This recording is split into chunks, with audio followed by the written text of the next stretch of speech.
Telangana public service commission ద్వారా 2015-16లో group 2 పోస్టులు దాదాపు 1032 పోస్టులకు దరఖాస్తులు ఆహ్వానించడం జరిగింది.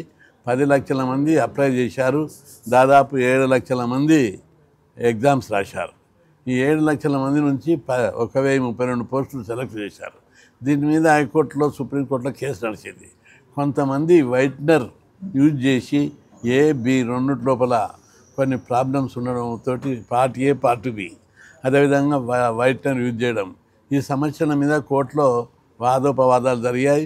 చివరకు హైకోర్టు మరియు సుప్రీంకోర్టు కూడా దీని మీద తేల్చారు. వైట్నర్ యూజ్ చేసిన దాని మీద టోటల్గా రద్దు చేసి, గ్రూప్ 2 రద్దు చేసి మళ్ళీ ఒకసారి రివాల్యూ చేయమని చెప్పి హైకోర్టు ఫుల్ బెంచ్ తీర్పు చెప్పింది. అయితే ఇంత 10 ఏళ్ళ నుంచి వాళ్ళు సెలెక్ట్ అయ్యి ఉద్యోగం చేస్తున్నారు. 1032 మంది.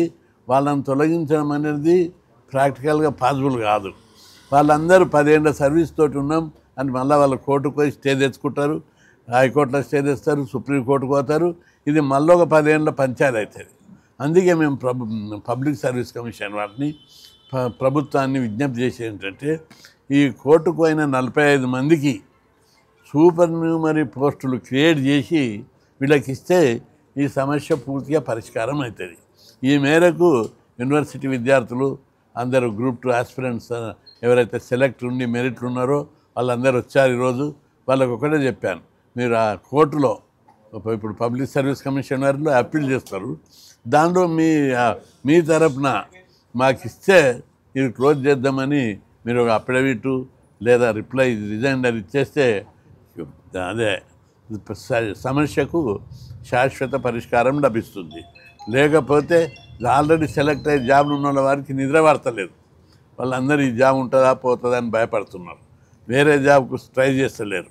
కాబట్టి ఈ సమస్యకు ఎండ్ కావాలంటే పబ్లిక్ సర్వీస్ కమిషన్ చైర్మన్ గారికి మరియు ప్రభుత్వానికి, చీఫ్ సెక్రటరీ గారికి విజ్ఞప్తి చేస్తున్నా, ఈ 45 మందికి ఎవరైతే కేసు వేసారో సూపర్ న్యూమరీ వాళ్ళంతా మెరిట్లు ఉన్నవాళ్ళు, అలాంటి టప్పలేం గారు, వాళ్ళందరికీ సూపర్ న్యూమరీ క్రియేట్ చేసి ఆ పోస్టులు వాళ్ళకి ఇచ్చినట్టయితే అందులో 45 పోస్టులు ఇవ్వడం పెద్ద సమస్య కాదు. దాదాపు గ్రూప్ 2లో ఇంకా 3000 వేకెన్సీలు ఉన్నాయి. 45 ఇస్తే ఈ సమస్యకు పరిష్కారం అవుతుంది. ఈ కేసు క్లోజ్ అవుతుంది. ఆల్రెడీ సెలెక్ట్ అయిన వాళ్ళు హ్యాపీగా ఉంటారు. ఇప్పుడు కోర్టు కోసం 5-6 ఏళ్ళ నుంచి కొట్లాడుతున్నారు కోర్టుల చుట్టూ, హైకోర్టు, సుప్రీంకోర్టు. వీరు కూడా సమస్య పరిష్కారమై తృప్తి చెందుతారు. కాబట్టి ప్రభుత్వం వెంటనే ముఖ్యమంత్రి గారు అనేక సమస్యల మీద స్పందిస్తున్నాడు. దీని మీద కూడా స్పందించి ఈ సమస్యకు ముగింపు పలకాలి. మరి dynamic public service commission dynamic ఉన్నాడు. ఇప్పుడు ఉన్నాయన గతంలో అనేక అవకతవకలు జరిగినాయి పబ్లిక్ సర్వీస్ కమిషన్. ఇప్పుడు బుర్రా వెంకటేశ్వరం వచ్చినాక ఒక్కొక్క స్టెప్ దారికి తీసుకొస్తున్నాడు. కాబట్టి ఈ సమస్యకు ముగింపు పలకడానికి ఆయన చొరవ తీసుకొని నిరుద్యోగ అభ్యర్థులతో కూడా మాట్లాడి అవసరమైతే నేనే వాళ్ళందరినీ తీసుకొని వస్తా, పరిష్కారం శాశ్వత పరిష్కారంకు చొరవ తీసుకొని ఈ సమస్యకు ముగింపు పలకాలని నేను విజ్ఞప్తి చేస్తున్నాను. పోతే ఇప్పుడు దాన్ని కూడా అక్కడ కోట్ల ఒక పరిష్కారం లభిస్తుంది. ఈ 45 మందికి ఇస్తే మేము ఈ కేసు సమస్యకు పరిష్కారం. ఇప్పుడు డివిజన్ బెంచ్కి పోతే కూడా ఇదే తీర్పు వస్తుంది. డివిజన్ బెంచ్ అయినాక సుప్రీంకోర్టుకు పోతా అంటారు, ఆడ కూడా ఇదే తీర్పు వస్తుంది. మళ్ళా వాళ్ళు సుప్రీంకోర్టు తీర్పు ఇచ్చినాక 1032 మందిని తీసేసి రివాల్యుయేషన్ చేసి కొత్తగా పెట్టాలంటే ఈ జాబ్ చేసిన వాళ్ళందరూ మళ్ళీ కోట్ల చుట్టూ తిరుగుతారు. అప్పుడు వాళ్ళకు జాబ్లలో చేస్తున్నారు కాబట్టి స్టే వస్తుంది. ఈ సమస్య ఎండు కాదు ఇంత అట్లా. కాబట్టి సమస్య ఎండు కావాలంటే ఈ 45 మందికి ఇచ్చేస్తే సమస్య పూర్తిగా శాశ్వతంగా పరిష్కారం అవుతుంది. వాళ్ళ జాబులు ఉంటాయి, వీళ్ళకి జాబులు వస్తాయి. ఇదే దీనికి పరిష్కారం.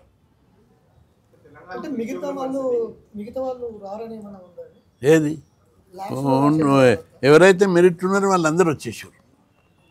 మెరిట్లు ఉన్నోళ్ళే కదా. మెరిట్ వాళ్ళకి లేని వాళ్ళకి ఎట్లా ఇస్తారు? ఇవ్వలేరు. మెరిట్లు ఉన్నోళ్ళకే ఇస్తారు. మెరిట్లు ఉన్నోళ్ళు చూసుకున్నారు, 1:2 ఇంటర్వ్యూకి పోయారు. ఆ ఇంటర్వ్యూలు ఉన్నోళ్ళే నాలో ఎలిజిబుల్ ఉన్నోళ్ళు దాదాపు 45-50 మంది ఉంటారు. వాళ్ళే కోర్టులో ఫైల్ చేసారు, మాకు ఎలిజిబుల్ వస్తుంది, వాటిని యూజ్ చేసిన వాళ్ళని తీసేయమని. 0.5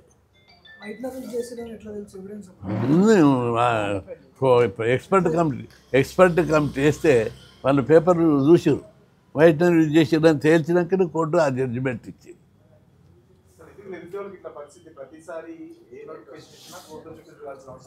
అదే పబ్లిక్ సర్వీస్ కమిషన్ మీద ప్రభుత్వము సపరేట్గా ఐడెంటిటీ దృష్టి పెట్టి సమర్థవంతమైనటువంటి పాలన అక్కడ స్టాఫ్ను నియమించాలి.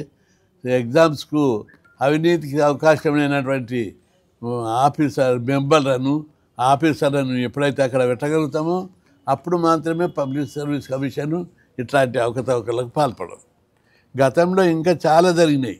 ఇప్పుడు ఉమ్మడి రాష్ట్రంలో ఉన్నప్పుడు గ్రూప్ 1 గ్రూప్ 2 మీద అనేక సార్లు పబ్లిక్ సర్వీస్ కమిషన్ మీద దాడి చేసి తుక్కు వలగొట్టాం.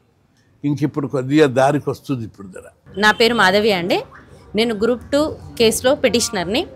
2015-16లో గ్రూప్ 2 నోటిఫికేషన్, అతిపెద్ద నోటిఫికేషన్ 1032 పోస్టులతో భర్తీ చేయమని టీఎస్పీఎస్సీ నోటిఫికేషన్ ఇచ్చిందండి. ఆ నోటిఫికేషన్లో క్లియర్గా మెన్షన్ చేసింది ఏంటంటే, ఎటువంటి అభ్యర్థులు ఎటువంటి తప్పు చేసినా, అంటే ఓఎంఆర్ షీట్లలో ఎటువంటి వైట్నర్ కానీ స్క్రాచింగ్ కానీ ఏది ఉన్నా ఆ ఓఎంఆర్లను అభ్యర్థులను కన్సిడర్ చేయమని క్లియర్గా చెప్పారండి. సో దాన్ని బట్టి ఇప్పుడు మన ఎగ్జామ్ మూమెంట్లో మాత్రము ఓఎంఆర్లలో స్క్రాచింగ్, రాంగ్ బబ్లింగ్ అవన్నీ జరిగినవి. సో దాని తర్వాత ఏంటంటే మేము సింగిల్ బెంచ్లో కేసు వేసాము. ఆ సింగిల్ బెంచ్ జడ్జిమెంట్లో technical committee Naveen Rao garu technical committee వేయమని చెప్పారు. ఓఎంఆర్ షీట్లను చెక్ చేసి దాంట్లో వేయమని చెప్పారు. ఓఎంఆర్ షీట్స్ని 3 రకాలుగా విభజించారు, part A, part B and part C. Technical committee ఏం చెప్పిందంటే టీఎస్పీఎస్సీ ప్రభుత్వం తరఫున పార్టీ ఏలో ఎవరైతే మిస్టేక్ చేశారో వాళ్ళని తీసుకోమని, పార్టీ బిలో మిస్టేక్స్ చేసిన వాళ్ళని తీసుకోవద్దని క్లియర్గా టెక్నికల్ కమిటీ రిపోర్ట్ ఇచ్చింది. దీని ఆధారంగా మేము డివిజనల్ బెంచ్కి కూడా వెళ్ళాము. డివిజనల్ బెంచ్ కూడా టెక్నికల్ కమిటీ ఆధారంగా పార్టీ ఏ వాళ్ళని తీసుకోమండని, పార్టీ బి వాళ్ళని తీసుకోవద్దని రిపోర్ట్ ఇచ్చారు. దానిలో కూడా వయలేషన్స్ జరిగాయి. దీని ఆధారంగా చేసుకొని మేము సుప్రీంకోర్టుకు కూడా వెళ్ళాము. సుప్రీంకోర్టులో కూడా పార్టీ ఏ వాళ్ళని తీసుకోమని, పార్టీ బి వాళ్ళని తీసుకోవద్దని క్లియర్గా చెప్పారు. దాన్ని కూడా వైలేట్ చేయడం వల్లనే మళ్ళీ మేము హైకోర్టును ఆశ్రయించడం జరిగింది. హైకోర్టు మొన్న నవీన్ భీమపాక గారి జడ్జిమెంట్ ప్రకారం, నగేష్ భీమపాక గారి జడ్జిమెంట్ ప్రకారం ఎవరైతే టెక్నికల్ కమిటీ రిపోర్ట్ ఆధారంగా చేసుకొని ఒక కేసులో మాత్రం ఇప్పుడు వైట్నర్ వాళ్ళని రద్దు చేసి వీళ్ళని తీసుకోమని క్లియర్గా ఇచ్చారు. మేము రాజ్యం తలుచుకుంటే కాంది ఏమీ లేదు. మేము ప్రభుత్వం తరపున ప్రభుత్వానికి ఆపోజిట్గా పోరాడాలని ఎక్కడ అనుకోవట్లేదు. దయచేసి ప్రభుత్వం తలుచుకుంటే మాకు న్యాయం జరుగుతుంది. అంతిమ తీర్పు మాకు ఒకటే పరిష్కారం, మాకు న్యాయమైన పరిష్కారం, ఈ సమస్యకి పరిష్కారం ఇవ్వగలరని ప్రభుత్వాన్ని దయచేసి మాకు న్యాయం చేయమని, న్యాయం చేస్తుందని. ఎందుకంటే ఇది నిరుద్యోగుల తరపున ఏర్పడిన ప్రభుత్వం, మాకు ఖచ్చితంగా న్యాయం జరుగుతుందని మేము నమ్ముతున్నాం. ఈ ప్రభుత్వం మాకు న్యాయం చేయగలరని ఆశిస్తున్నాం. Thank you. 1000 almost 6 to 7 lakhs మంది ఎగ్జామ్స్ రాసాం సార్. అప్లికేషన్స్ 10 లక్షల అప్లికేషన్స్ వచ్చాయండి. ఎగ్జామ్ రాసిన వాళ్ళు 7 lakhs ఆఫ్ పీపుల్ ఎగ్జామ్ రాసాము. 1032 పోస్టులకు గాను. వాళ్ళని తీసేయమని మేము ఎక్కడ కోరుకోవట్లేదు సార్. వాళ్ళకి 6 సంవత్సరాల నుంచి వాళ్ళు జాబ్లో ఉన్నారు, వాళ్ళకు ఫ్యామిలీస్ ఉన్నాయి, వాళ్ళకు పిల్లలు ఉన్నారు. వాళ్ళకి అన్యాయం చేయమని మేము కోరుకోవట్లేదు. వాళ్ళకి జాబులు వచ్చినప్పుడు వాళ్ళు కొన్ని కమిట్మెంట్స్తో ఉంటారు. సో వాళ్ళని తీసేయమని మా అభ్యర్థన కాదు, మమ్మల్ని తీసుకోమని మా అభ్యర్థన. లక్షల్లో రాసిన వాళ్ళు ఉన్నారు సార్. ఇంటర్వ్యూకి అటెండ్ అయిన వాళ్ళం 1:2లో ఉన్నాము. పిటిషన్ ఇచ్చిన వాళ్ళము 44 మంది ఉన్నాం సార్. సో 2019 నుంచి మాది 7 సంవత్సరాల పోరాటం. మేము ఆర్థికంగా అంత బలమైన వాళ్ళం కాదు, నిరుద్యోగులం. దయచేసి ప్రభుత్వం మా తరపున దయ చూపాలనే కోరుకుంటున్నాం. ఏదైతే 2015లో వచ్చిన నోటిఫికేషను 2025లో ఒక సింగిల్ జడ్జిమెంట్ తోటి ఇలా తీర్పు మొత్తం మారిపోయింది. టీజీపీఎస్సీ గతంలో ఉన్న టీజీపీఎస్సీ, గతంలో ఉన్న ప్రభుత్వాలు మా జీవితాలను ఆగం చేసినాయి. ఎందుకంటే మన గ్రూప్ 2 కావచ్చు, ఇలా గ్రూప్ 1 కావచ్చు, ఏదైనా సరే, ఏ ఉద్యోగమైనా సరే, ఏ గవర్నమెంట్ అయినా సరే, మా ఉద్యోగాలు, మా జీవితాలు ఏం మారట్లేవు. కాబట్టి దయచేసి టీజీపీఎస్సీ మా మీద దృష్టి సారించండి. ఎందుకంటే దాదాపు 10 సంవత్సరాలు అయిపోతున్నా కూడా మా కష్టము, మా తల్లిదండ్రుల ఆశయాలు, వయసు అయిపోతుంది, మాకు అవకాశాలు తగ్గిపోతున్నాయి. అయినా కూడా ఈ ప్రభుత్వాలు మారట్లేదు, టీజీపీఎస్సీ కూడా మారట్లేదు. ఇలా గ్రూప్ 1 విషయంలో అట్లే జరుగుతుంది, మన గ్రూప్ 2 విషయంలో కూడా అట్లే జరిగింది. కాబట్టి ప్రభుత్వాలు ఏవైనా నిరుద్యోగులు బలిపశువులా మారిపోతున్నారు. కాబట్టి ప్రభుత్వాలు మా మీద దృష్టి సారించాలి. ఎందుకు ఇలా పీజీలు పిహెచ్డీలు అందరూ చేసి ఇలా రోడ్ల మీద పడుతున్నారు?